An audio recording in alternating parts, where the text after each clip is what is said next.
नमस्कार साथियों, Nanak classes Shiv sir YouTube channel पे आप सभी साथियों का स्वागत है। शाम 7 बजे की इस रिवीजन क्लास को एक बार जरूर अपडेट किया करो। सुबह जो करंट की क्लास होती है, यहाँ शाम को रिवीजन मिल जाता है बड़े शानदार तरीके से।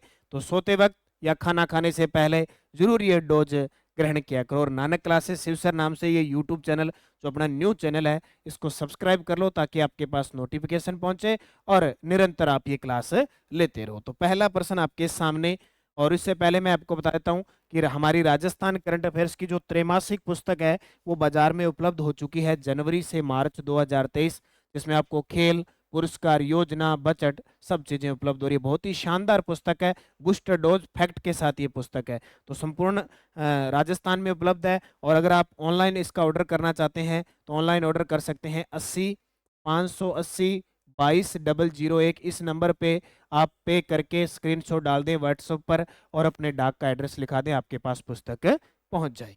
ठीक है, पहला प्रश्न देखो, राजस्थान का पहला रेलवे एलिवेटेड ट्रैक कहां से कहां तक बनेगा?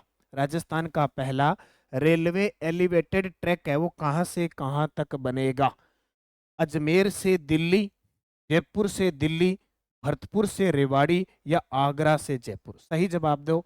देखो, जैसे जैसे जमाना बदलता जा रहा है, इंसान इतना बिजी होता जा रहा है कि वो कम से कम समय में जो कहीं पहुंचना चाहता है, यानी दूरियां बहुत कम होती जा रही है। इंसान की इंसान से दूरियां बढ़ती जा रही है, लेकिन समय के हिसाब से देखें वो जल्दी पहुंचना चाहता है। इसलिए निरंतर टाइम के हिसाब से परिवर्तन होता जा रहा है, अपने में परिवर्तन होता जा रहा है। तो निश्चित हमें पहुंचने के लिए नई नई ट्रैक का निर्माण किया जा रहा है। जैसे बुलेट ट्रेन चलाई जा रही है, स्टार्ट हो चुकी है, तैयारियों पे है। इसके अलावा वंदे भारत ट्रेन है, पूरी स्पीड वाली ट्रेनों का संचालन किया जा रहा है। तो इसी के एवज में पहला रेलवे एलिवेटेड ट्रैक कहां से कहां तक बनेगा? जयपुर से दिल्ली। कहां से? जयपुर से दिल्ली का। इससे पहले मैं आपको एक बात और बताना चाहता हूं। राजस्थान में संचालित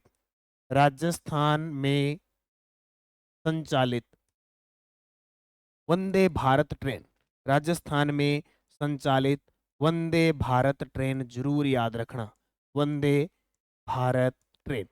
ये प्रश्न बार बार एग्जाम में आ रहा है।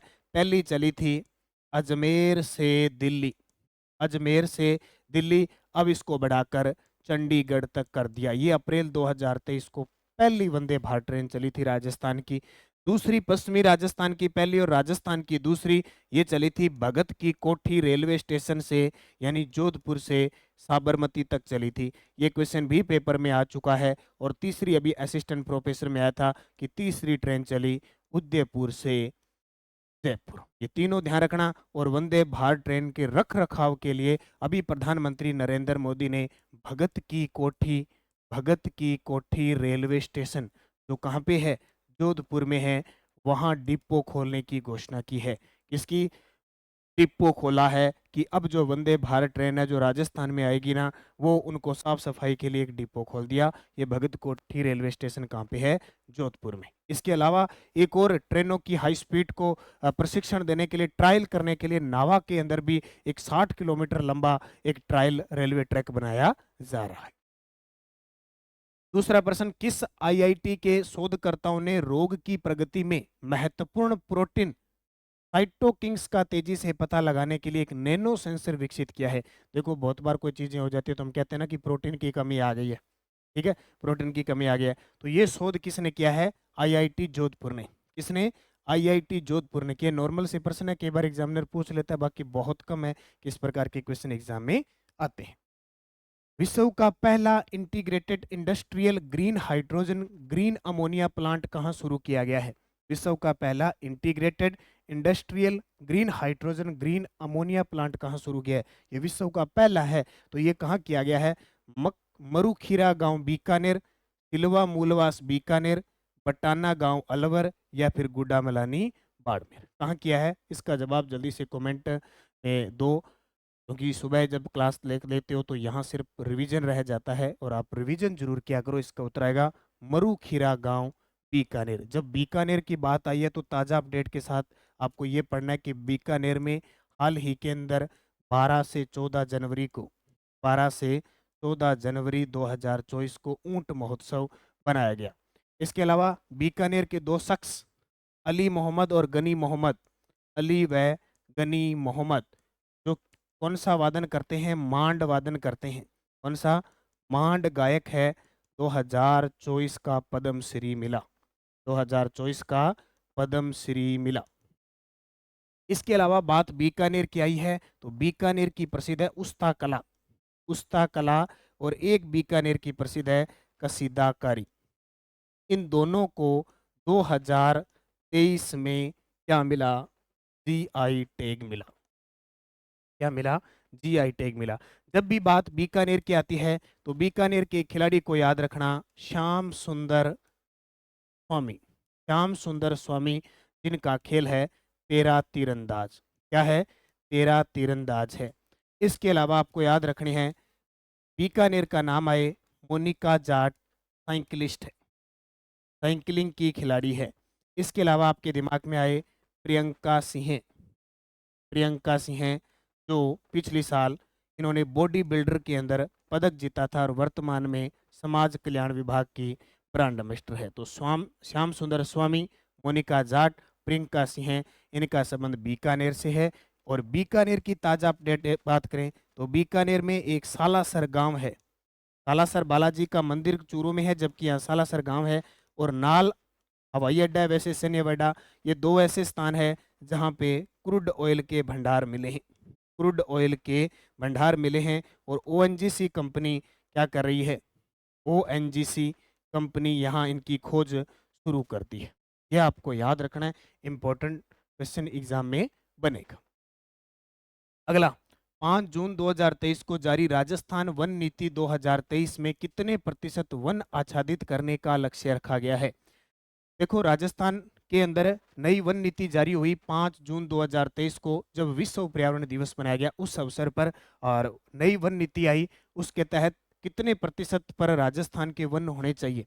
यानी राजस्थान का जो क्षेत्रफल है वो है 3,42,239 वर्ग किलोमीटर है।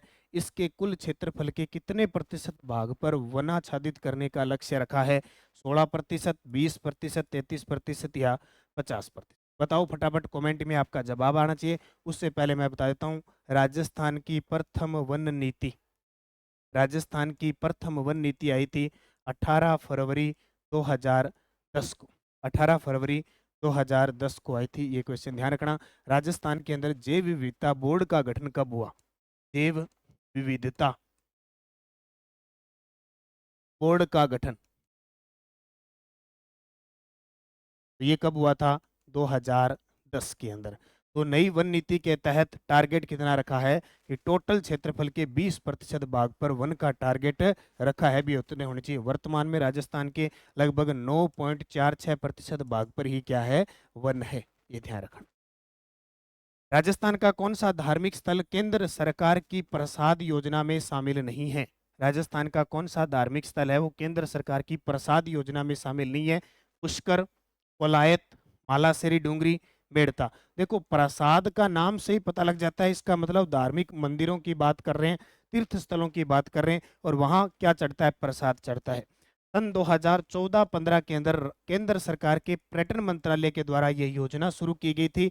और उस समय हमारे सिर्फ पुष्कर, अजमेर को शामिल किया गया था। इसका टारगेट था जितने भी धार्मिक स्थल है, जितने भी तीर्थ स्थल है, जो मुख्य मुख्य चुनिंदा जिनको सरकार ने चुना था, पर्यटन मंत्रालय ने, उनको विकसित करने का टारगेट था।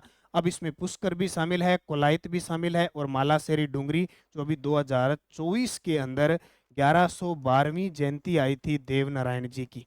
1112वीं जयंती बनाई गई थी किसकी? देवनारायण जी की। तब घोषित किया। ठीक है, तो इसमें शामिल कौन सा नहीं है? मेड़ता शामिल नहीं है। मेड़ता नागौर के अंदर है। और किसके लिए जानी जाती है? यहाँ पे मेड़ता में मीराबाई का मंदिर है। मेड़ता के अंदर मीरा के जो दादाजी थे दूधा और पिता रतन सिंह जी, उनके द्वारा यहाँ पे चार भुजानाथ जी का मंदिर भी बनाया गया था। और मेड़ता के अंदर ही अपने दादा के पास इनका पालन पोषण हुआ था। तो ये शामिल नहीं है।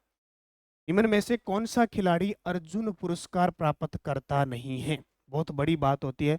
हमारे देश के अंदर एक खिलाड़ी को दिया जाने वाला सर्वश्रेष्ठ पुरस्कार है अर्जुन पुरस्कार, जिसकी वर्तमान में राशि 15 लाख रुपए है। पहले 2020 से पहले यहाँ ये 5 लाख रुपए दी जाती।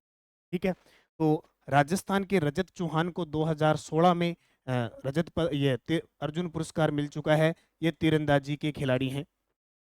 सुंदर सिंह गुर्जर को 2019 में मिल चुका है, ये भाला फेंकते हैं, ठीक है, जवेलियन थ्रो के खिलाड़ी हैं, करौली के हैं।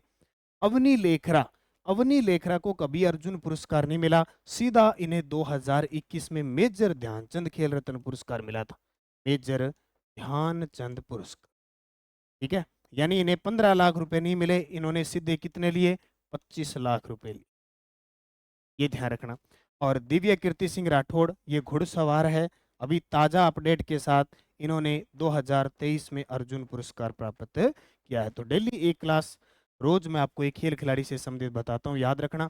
इसके अलावा 2016 में पूर्वी चंदेला को मिला अर्जुन पुरस्कार, जो एक निशानेबाज है, क्या है, निशानेबाज, ठीक है। 2018 में किसको मिला, कर्नल रवि राठौड़ को मिला, जो पोलो के खिलाड़ी हैं। 2019 में सुंदर सिंह गुर्जर को मिला था। 2020 में संदीप चौधरी को मिला, जो झुंझुनू जिले के हैं और ये भी पैरा भाला फेंकते हैं, ठीक है।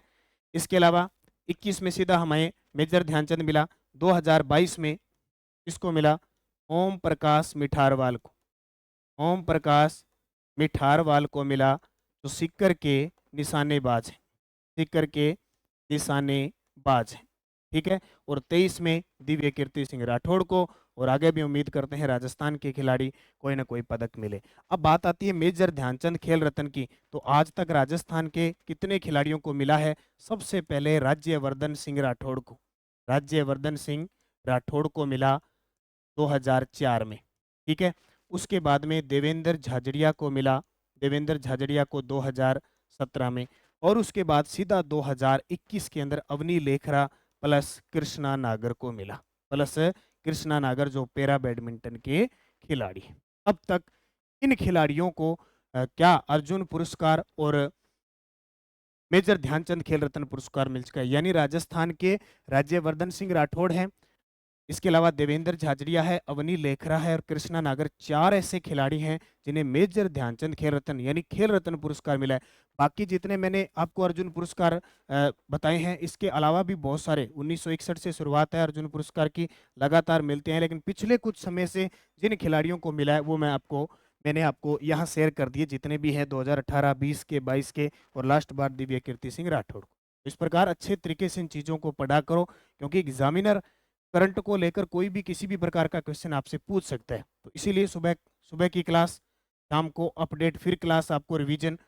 ऐप के अंदर जो टेस्ट सीरीज चल रही है, ये इस टेस्ट सीरीज के अंदर ये देखो, ये आपको टेस्ट मिल जाता है, अगले दिन मैं आपको रिवीजन करवाता हूँ। और अभी ये हमारी बाजार में पुस्तक उपलब्ध हो चुकी है, तो निश्चित आपके लिए कारागर साबित होगा ये करंट अफेयर्स, क्योंकि आज के ज़माने में अगर ऐसा कोई एग्ज़ाम नहीं जहाँ करंट नहीं आता, लाइब्रेरियन के एग्ज़ाम में देख लो 10 से 12%, सेकंड ग्रेड के पेपर में 10%, फर्स्ट ग्रेड में 10% आते हैं, उसमें 6 से 7 करंट राजस्थान के आते हैं।